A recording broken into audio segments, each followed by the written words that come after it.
right, let's call this meeting of the Finance Committee to order. I do not see any public comments, so we'll move forward to our business items. We have a handful of action items. First, our purchasing agenda. Mr. Oberst. Sure, yes. Thank you, Ms. Shotkin. Good afternoon, Reverend Matias and Dr. Flores. First up is the purchasing agenda, and I've got it on the screen there. This time of year, a couple of, I guess, normal items come up on the purchasing agenda. One is, as we get near the end of the year, and Ron will be going over the Amendment 2, we had to make some adjustments to our blanket order requests that were initially approved way back a year ago. As we've gone through the year and see we needed to increase those. And then many of our technology and licensing agreements, subscriptions, basically have to be renewed by July 1st. We need to get purchase orders issued before the end of June. So we have several of those also on the agenda in terms of renewals of subscription agreements. You look at item 2 under the general fund, that IDEX, that's our data analysis software that we actually partner with the ISD. They get a better rate for us. You can see license subscription number 3, 4, for some software subscriptions through Craig Garib's group. 5, 6, and 7 there are, and 8 are increases to blanket requests. The first being, you can see the electrical services and repairs. Trash removal, we've been, we tend to get this problem, and for you that have been on the board, all you have for a while, you hear about this. Especially this time of year, spring cleaning, right? So some of the buildings, our neighbors are using our containers to dump their stuff. And so we've had to call Republic out on special runs to empty those. We also, and help me here, Alex, is that we're also have some construction stuff going in. Is that for Central on the waste removal issues? Do you know? In addition to this? No, as part of this blanket increase, there was.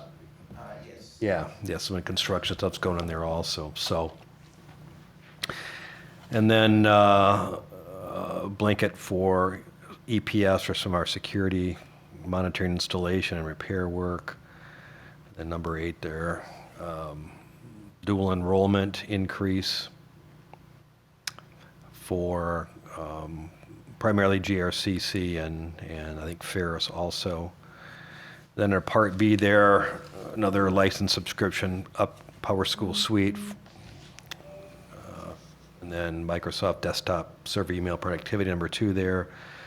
And number 3, Facilities Infrastructure Maintenance Incident Tracking System. Those are all license renewals on software that we've used for, in some cases, several years. And then under Section 2, Special Funds, again, you'll see some license renewals there, some additional educational materials under Item 2 there, paid for with our early literacy grant.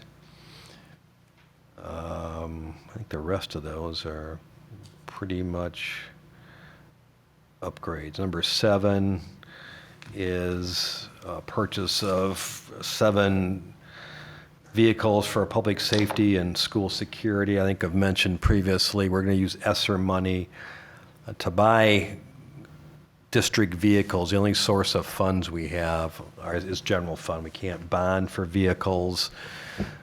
We don't get grants for vehicles. So we're taking this opportunity. We have a couple of issues. One, we have a number of actually 2 of our security vehicles are out of commission. They just don't work anymore. And the others are 10 to 12 years old, are in poor condition.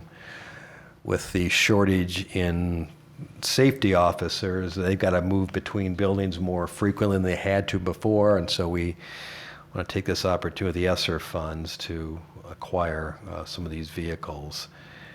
These are the vehicles that we can get in. As like everything else, as you know, there is supply chain issues and automotive, and these are the vehicles we can get in the soonest, somewhere between 3 and 6 months for 7 of those. And then just a few other, number 8 there is to acquire for our music program and some additional equipment. And that was in our initial ESSER investment plan. And those are unserviceable current instruments that we just have to essentially get rid of. And then the Title I amount for about $40,000 for Panorama Education for some SEL surveys and professional development fees. So, I just have a question in Yes. regards to the vehicles that were purchased. Are there any special equipment that you guys ordered with it? Or, I mean, other than four-wheel drive, there's nothing? nope. It's yeah. I mean, They're once not we bulletproof get them, or anything like that? no. And once we get them in, obviously they are. No, man. Well, there's Mr. Johnson. They are. Then we put the logo on the side, and yeah, you know, I know, Mr. Johnson, we like those larger vehicles because our security staff, they also transport materials between buildings too, and those obviously we can do it Sure. with those larger vehicles.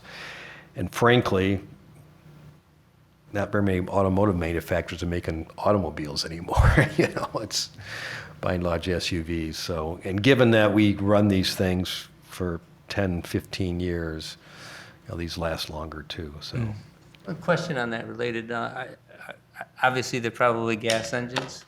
I just they are at this point, yeah. questioning on whether or not we have begun to think in terms of clean energy and the new battery option. I don't know if, I certainly haven't been involved in any serious discussions about that, but yeah, that's certainly something to think about as we move forward here, yeah. I would think that our schools would lead the way. Thank you for that, so. Other questions on the purchasing agenda? Okay, may I have a motion for approval, please? So moved. Support? All right, all in favor, say aye. Aye. All opposed, same sign. Motion carries. Move on to our budget amendment. Great, thank you. I'm going to turn this over to Rhonda, and she will walk you through our second budget amendment. This over here so you can. I'm here to test my skills. Oops, now we lost it on the screen. Okay, there, it's coming back. All right, I'm gonna go down to the memo, because I think that's an easier way to talk through what's going on.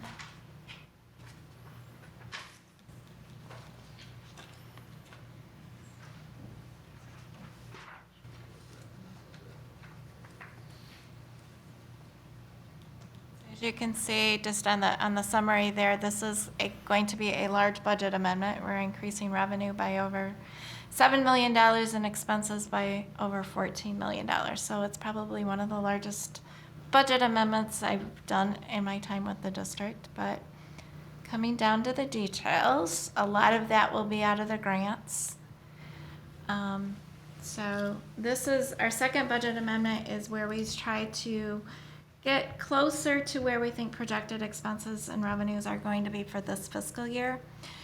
So even though we're approaching the end of our school year, we're still working on a lot of estimates, projections, and assumptions. So even over the next couple months after fiscal year end, we'll still be tightening those up. So hopefully revenue will come in a little higher than what we've projected, and expenses will come in a little bit less, but I tend to budget conservatively. So hopefully that's the way we'll end up. But just starting to go down through there. Investment income, as you know, interest rates are starting to tick up slightly. So not a big increase in investment income, but well, hopefully that will start to move there. Rental income, we've got a small adjustment there. In our first budget amendment, we didn't include revenue from the Western Little League, the ELNC, and we do get some revenue from GRCC for the early middle college program that they run out of Ottawa Hills. Act 18, that's an updated allocation from KISD, It's based on a formula of student FTE counts and free and reduced percentages. So they give us an initial estimate to begin the year, and then after those start to firm up, they give us a better estimate, usually in April. Medicaid, again, is the same. It's an updated allocation from ISD. That's based on a formula using eligible services, billable and paid claims, and the amount that's actually received by the ISD. So that one's still an estimate, but trying to get closer to where we're actually going to be. Membership in Section 51C, it's an adjustment based on estimates for the pupil audit. I had some estimates in there for 75% attendance. If we were less than that for a certain number of days, we were going to have a revenue deduction. Taxable value adjustments, and then we've got a liability for the Section 51C. So 51C is our special education revenue, and we are paid this year based on estimate or what we had our cost report for last year. So they're paying us, and we're estimating this year that our costs are going to be lower due to a couple factors, but so we've got a liability, and then we're thinking we're overpaid this year, and they're gonna come back and take it away for next year. Jumping ahead a little bit, the primary reason that our special ed costs are trending lower on general fund is because we did get a couple new ESSER-related grants from the ISD for IDEA. So it's about $600,000 that way, so it's not that we're doing less with special ed, it's the funding mechanism for the two. MIPSER's 147E, that's an allocation based on our employees that are participate in the defined contribution plan. And they are now paying that out quarterly, and we've only got 2 quarters, so it's still just an estimate. Special ed itinerant revenue, again, that's an estimate. It runs through the ISD. As a county, the most we can get anymore is $2 million, and the ISD did receive the $2 million this year, so that's our estimate of our portion of the special ed. Itinerant revenue, and the last one under general sources is the ROTC revenue. There's a little bit there in that we've filled our vacancy that we had in the ROTC program, so we'll get a little bit more reimbursement there. Going back up to go down through the grant revenue, again, most of these are just adjustments to projected expense for this year. It's not that we're getting less money in Smart Zone or the Challenge Scholars Grant. It's just a timing of how we're going to spend the money. At the Kellogg Foundation for the summer preschool grant and the summer school grants, there are 2 grants there, and again, it's just bringing on expected expenses for summer of '22. The Great Start Readiness and the targeted literacy adjustments to current year, what we think we're going to spend before the end of June. The same, even though those are larger numbers under the Section 31A and the Section 41 bilingual grant, again, it's just adjustments to what we think we're going to spend for this year. Title 1A and Title 1D and Title 4, when we did our first budget amendment, we were still looking at how we were going to spend our carryover amounts. So we did not budget for carryover in our first budget amendment. This brings it on. Likely these are ones where we will not spend that entire carryover, but we'll catch it again in 22, 23 and have an adjustment there. I'm sorry, and it's the Title 1A, 1C, all of those are carryover? 1A, 1D, and Title 4 Okay. are all bringing carryover on. That's why they're larger increases. Okay. Where 1C, Title 3, both Title 3s, that's the adjustment to expected spending. It's not that we're getting less in Title III, it's, Yeah, one of the things that remind the committee is the federal and state grants are on a different fiscal year. They're in October through September. We're on a July through June. So part of it's that timing issue where we only recognize what we're going to spend through June 30th, but we have until September 30th to spend it or carry it over, so to yeah, speak. they're So, 15-month grants. And the ESER 2 and 3, again, we didn't bring on the whole amounts, but as we're adjusting spending, I just wanted to get a little bit more in there. One that is a new grant is that line AI, and that's the Emergency Connectivity Grant. This is one that we've been talking about since fall, where we were awarded additional grant monies for technology and connectivity related to that. So bringing that one on. Promise Neighborhood is the new grant through Western Michigan University. That's the multi-year grant. We're just getting it off the ground in the last couple months, so we're very little spending expected before June 30th. As we go into our 22 through 23, that's where you'll start to see that program start to ramp up. We've got RFPs out there to start to fill positions for next year. The IDEA grants, those are the two new ones from the ISD related to ESSER funding.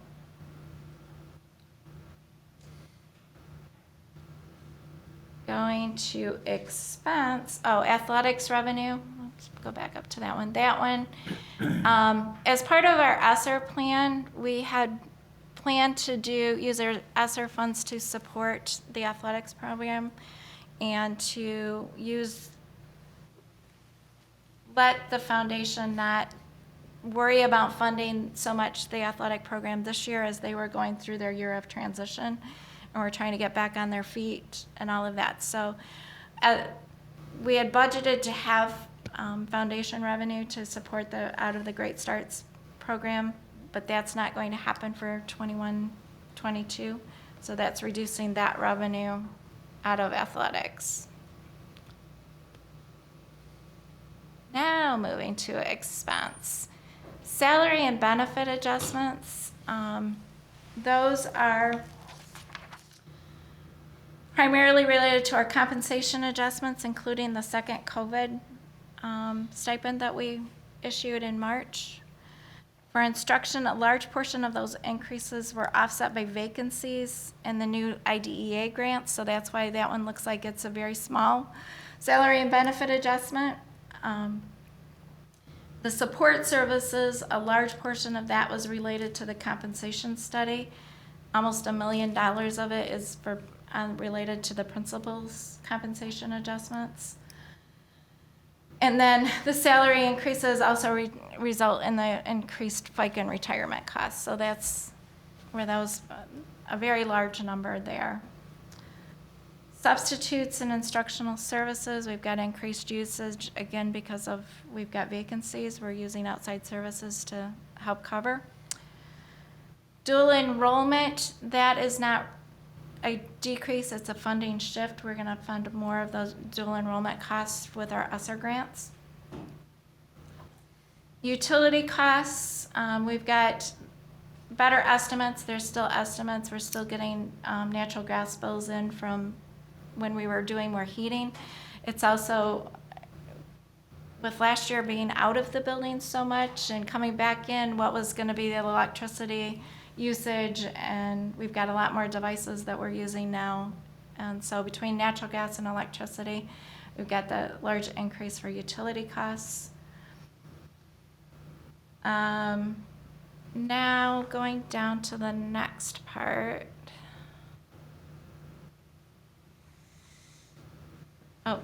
There's a couple in there that are kind of adjustments. When we did our original ESSER 2 and 3 plan last summer, we've planned to fund several items with the ESSER grants that now as new information's come out over the last year, we're deciding that maybe that's not the best funding source, but we still want to continue to do that.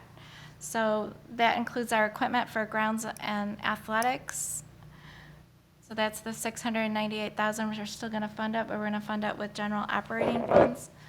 the capital outlay for the roofs, playgrounds, and the HVAC projects that are down under the other, that line BG.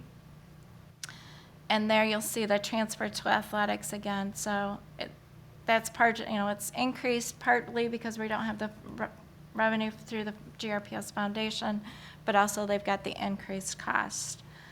So as part of that, we're picking up more of these costs in general operating. We'll be looking for more of general operating costs that we can fund with ESSER to move back over there. So it kind of trying to find the best source of funding to do as much as we want and can do with these extra ESSER funds. The other big adjustment there, we've got payments to other districts for services, line BC, which our special ed transportation costs are down significantly, but we've got a new cost for the wide area network service the ISD is sponsoring. So the net of down of $364,000. So that's our general fund. Are there any questions? I know I went through it a little fast, but.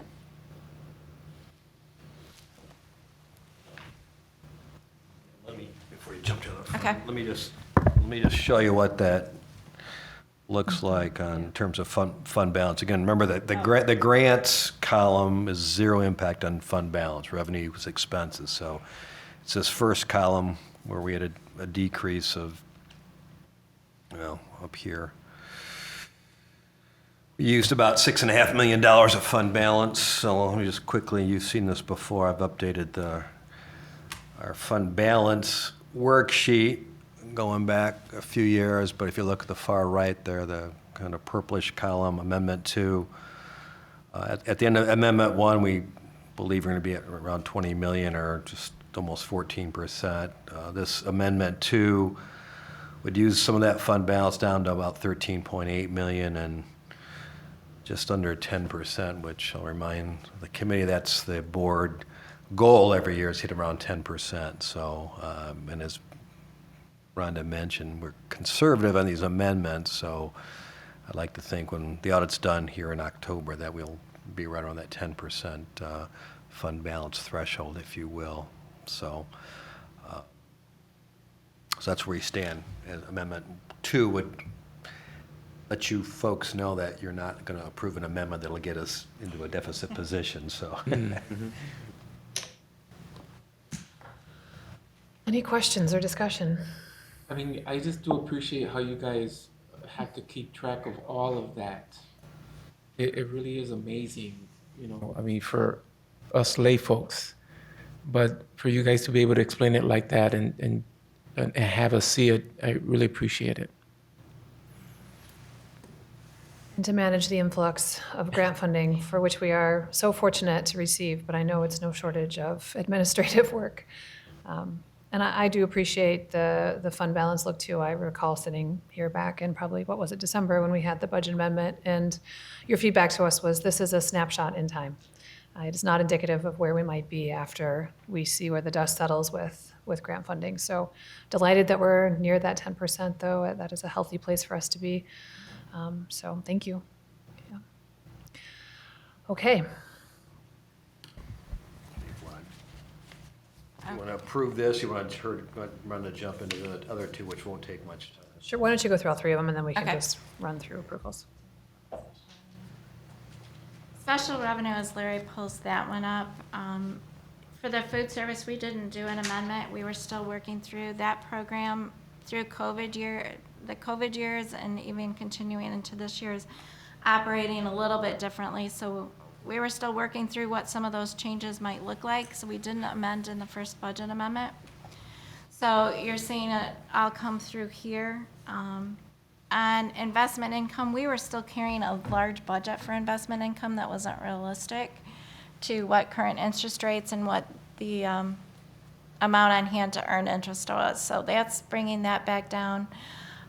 Sales and other revenue adjustments on local is coming down, but when you get down to the federal money, you see a significant increase there as well. Our meal counts, now that we're back in person, are rebounding and coming back, recovering to what they were when we were still at least partially virtual and hybrid. And the reimbursement rates, there was actually another increase in January. So Houseman Field and Grass, on that one, we've got some small adjustments on those. And then student activity funds, this is one where, if you recall, was it last year? We had to bring on what we've got our agency accounts, the student activities, the class of this or this club. And there's a principal's account in there as well. Those are, like if they do a building fundraiser, those funds are there. They roll over from year to year. But we have to now budget them as a special revenue fund. So we did a big picture budget to say this is going to be the deposits that come in and this is going to be the expense. Well, and that was based on the activity from a couple years ago. This year, buildings have had their hands full and they're not doing as many of those types of activities. So we're just going to adjust that down to be closer to where they should actually come in for this year.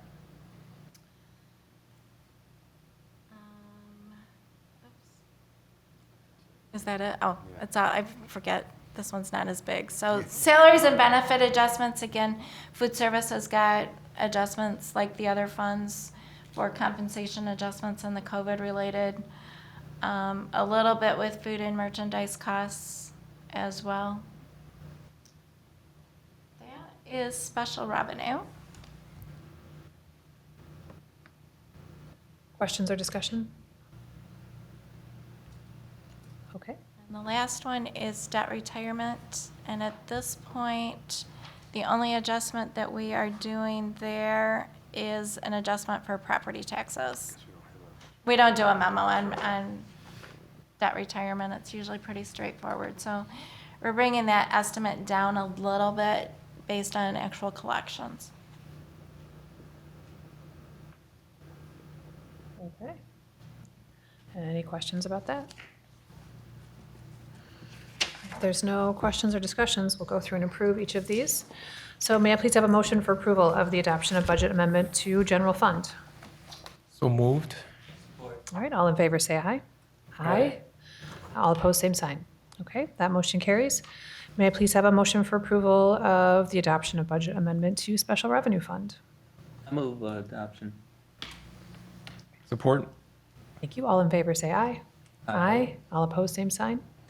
That motion carries. And a motion for approval of the adoption of budget amendment to debt retirement fund, please. Support. All in favor say aye.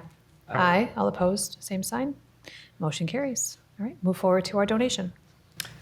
Yeah, on the screen here, just one quick donation this month from Steelcase Foundation. You can see it's a $5,000 grant to Ottawa Hills High School related to use of art to recognize the recent killing of Patrick Loyola. So we would recommend that the committee accept this donation today. Okay, thank you. Any discussion? May I have a motion for approval, please? So moved. Support. All right, all in favor say aye. Aye. All opposed? Motion carries. Thank you. All right, move forward to our reports. Reports, first is the April financial statements. We just spent a lot of time on Amendment 2, so, things are tracking, and we use, obviously, that information to formulate our Amendment 2. And next month, those financial statements, that dashboard report will reflect this amendment, so you'll see updated budget amounts on that particular thing, but nothing, I guess, really remarkable in the financial statements through April. Things are tracking fine, so. Any questions on that? Same information that's usually in your packet there. And then Mr. Smart can step up to the microphone and give us a brief update in the bond construction.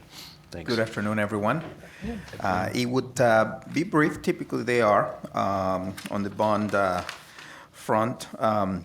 Like I reported last month, the Union High School roof project has been completed.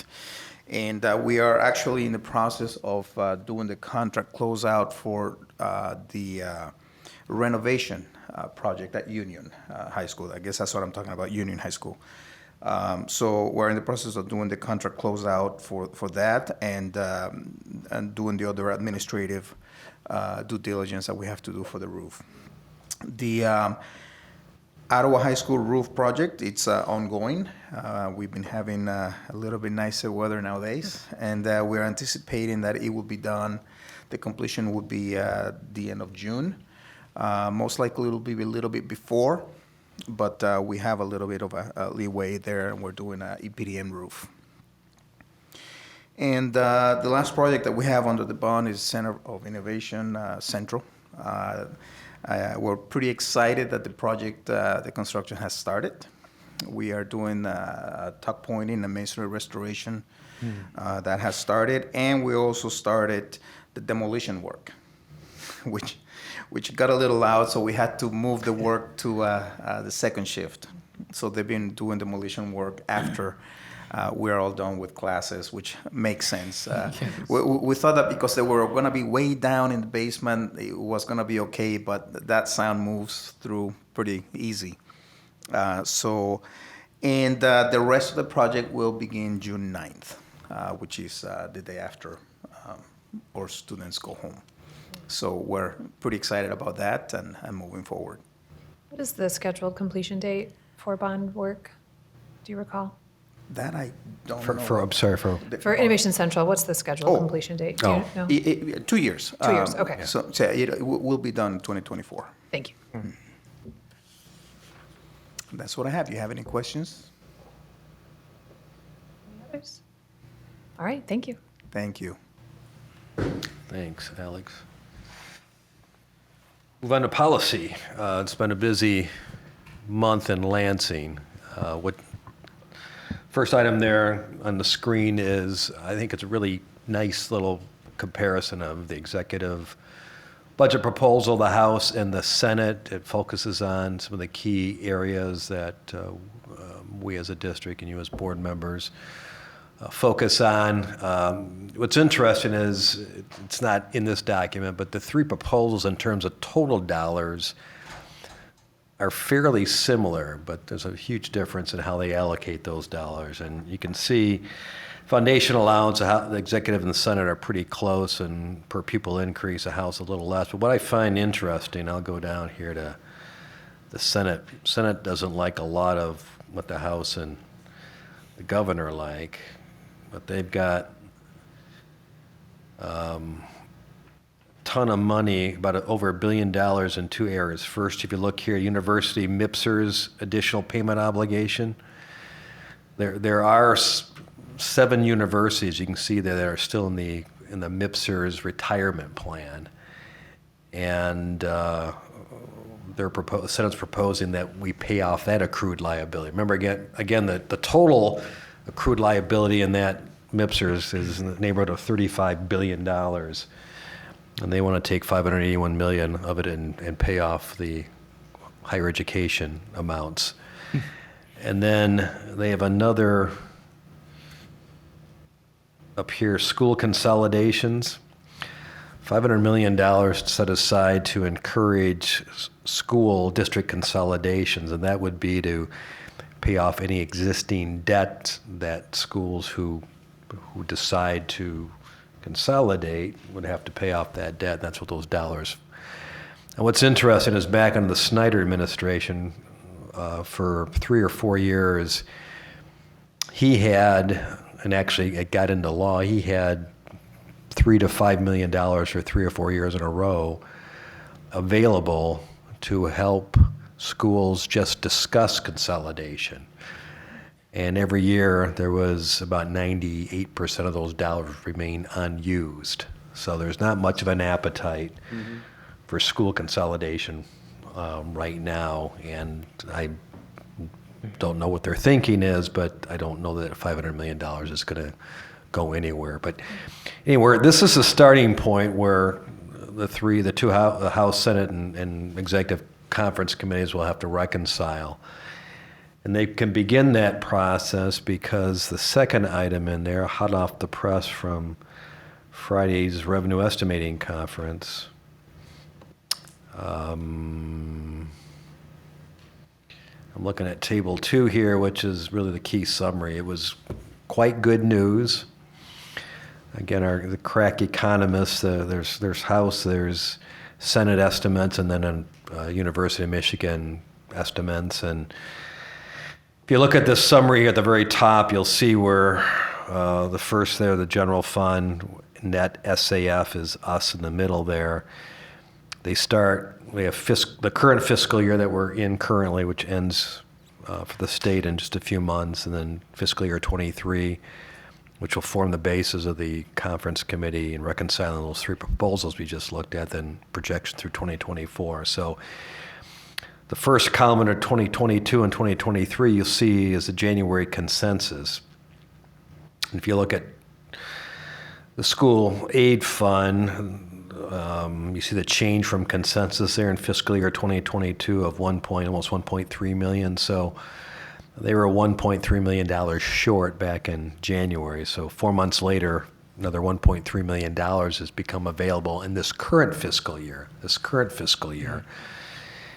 In 2023, another almost $950 million has become available to spend for 2023, and they're projecting for 2024 another $887,000. So on a total statewide basis, almost $3 billion more is available for the current fiscal year, and over $2 billion is available for 2023 than what was projected back in January. Big reason for that is continued strong sales tax revenue. We are hitting records every month in terms of sales tax.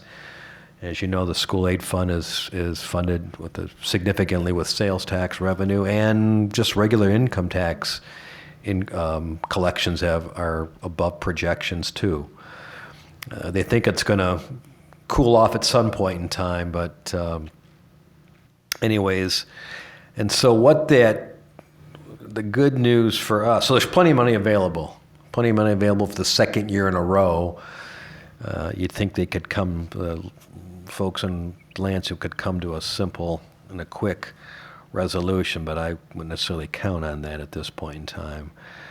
But if you look at what that translates to in terms of the fund balances at the state level, and this is just the school aid fund. So if you look at the first column there, 21-22, that's the year we're still sitting. So this takes the additional revenue we just talked about for the current year of over $1 billion of the school aid fund, or $2 billion actually. If you look down here on the expenditure side, this is actually from the Senate Fiscal Agency, so it takes the Senate's proposal spending right now. So you can see the $14.5 million, what they call ongoing. This is the current year, 21-20. The current year we sit right now, so this is based on what they expect to spend right now. And based on that, with the increased revenue, they're going to come down the end of the year, which would be September 30th of 2022, of over $5 billion, $5 billion in fund balance for the school aid fund. Now, just 2 years ago, that fund balance was in the neighborhood of $300 million. So you go back up to the second column, which is a 22-23, next year's, which they're discussing right now. We'll start out with a $5 billion, at this point, $5 billion fund balance. Now again, that doesn't include any potential changes that would occur between now and the end of the 22 fiscal year in September. I think you're all aware that both the governor and the legislators are talking about tax cuts that would impact the current fiscal year and would carry over likely in the future years. But anyways, based on that beginning fund balance of $5 million, the additional revenue we just talked about, projected from the CREC conference, they had this baseline spending down the expenditures of $15.2 million. Here, this is based on the Senate's proposal we just talked about. There's that $500,000 that they want to use for school consolidation. Here's a $581 million of funding to pay off the UA, the unfunded liability. Look up here, this also includes $455 million to go to community colleges from the school aid fund, and over $700 million to go to higher education, an ongoing amounts out of the school aid fund. So really, for higher education, you take a $709 million of 581. So the Senate right now proposal for 22-23 is to fund over $1 billion to higher education out of the school aid fund, which, again, we've talked before, that really wasn't the intention of Proposal A, but that's what's been going on. Even with that, it would show and this would include the Senate $450 per student increase in the foundation allowance. Even with all that, you'd end the next year projected of over $5 billion. So there is a lot of money. They cannot end either of these 2 years with that kind of money sitting on the table when schools still need funding, and we're dealing with the challenges we have with inflation rates and talent shortage, those kinds of things. And then projecting forward into 23, 24, again, as things stand now, $6.4 million. So a lot of money is available. That should be good for us. Where they end up and how they split that pie remains to be seen. But the current year we're in was good, a lot of money, and as Rhonda's mentioned before, it's the first year in a lot of years where we haven't had a struggle to maintain a fund balance, and hopefully 22, 23 when all comes out. And you'll see that budget from us, the work session, middle of next month. And I hope we have some better direction between now and then on where the state's going to end up. And we're meeting tomorrow as our KSBO, our monthly business officers meeting, so we may get some additional information from Chris Glass at that point in time. So it's all good news. It's all really good news in terms of dollars for the next current fiscal year and the next 2 fiscal years projection very well. The only other thing I want to show you as part of that would be the pupil count, as we've talked before in connection with certain our facilities and the pupil membership continues to decrease, not only here in Kent County, but statewide. Projection for the current year is to end at just over 1.4 million students. And again, that change from prior, that $44,000 decrease you see there, that's a little misleading because that's based on an FTE count. You may recall for 2021 we had this super FTE count that protected us from decreases caused by the pandemic. The actual reduction in FTEs, you can see down here from last year, it's more like 200, so it was really flat. Next year, 22-23, they projecting a loss of 6,200, which will get us below 1.4 million public school students statewide, and another decrease for the 23-24 year of 6.9. So we continue to lose public school students across the state. We've talked before, some of that's birth rate, chunk of that's birth rate, part of it is homeschooling, private schools, those kinds of things, because of the pandemic, a lot of it because of the impact of the pandemic. So fewer students, more dollars. So we'll see how everything pans out here in the end. Questions on that? Oh, thank you for the update. That's all that I have. Okay, well then that brings us to the end of our agenda. So we will adjourn this meeting. Thank you very much, Thank everybody. you.